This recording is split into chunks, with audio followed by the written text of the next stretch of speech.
Gusto nyo bang marinig si Angel Locsin? Ay, grabe naman. Oh. Sige, sige. Grabe naman. Grabe naman. Acting na acting ka, friend. Ladies and gentlemen, Monocrit, Miss Angel Locsin. Hello po sa inyo lahat. Kamusta po kayo, ha? Hello po sa inyo, ha? Wow! Kamusta ka na, Miss Angel? Sobrang napakasaya po dito sa Monocrit.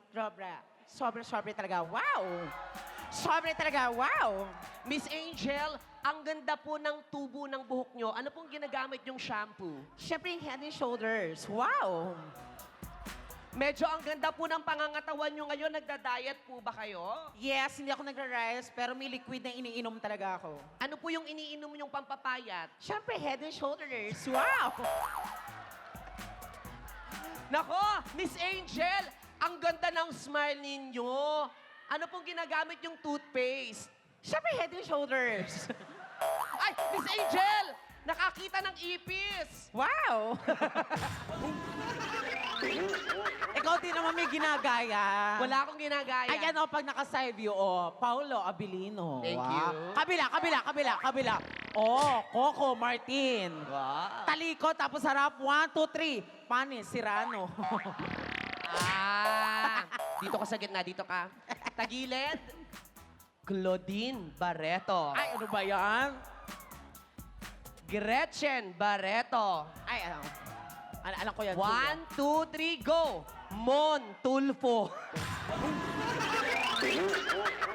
Kala mo, Wala kang respeto sa akin. Ang ginagaya ko si Juris Juris. Bigornia. Hoy! Gusto nyo bang marinig ang nanay ng pambansang kamao? Ladies and gentlemen, Miss Aling Junisha. Ate Karamari King Ball!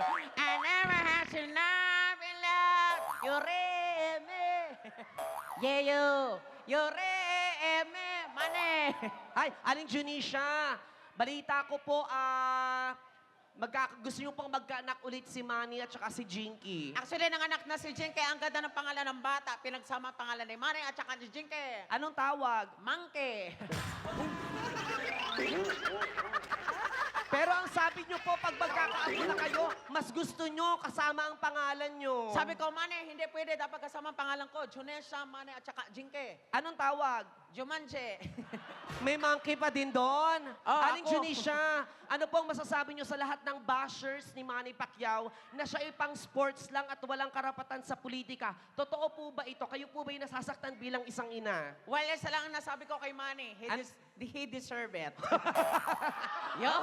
Di ba bumiyahe kayo ng States? Bongga kasi nagpunta ko doon sa Estates, tapos pinasakay niya ako sa business class. Yo. Ba't masaya kayo?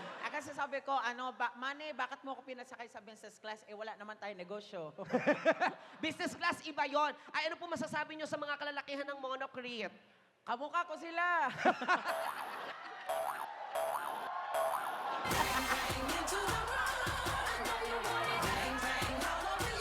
Mabuhay ang mga Bisaya. Pisingawa, oy.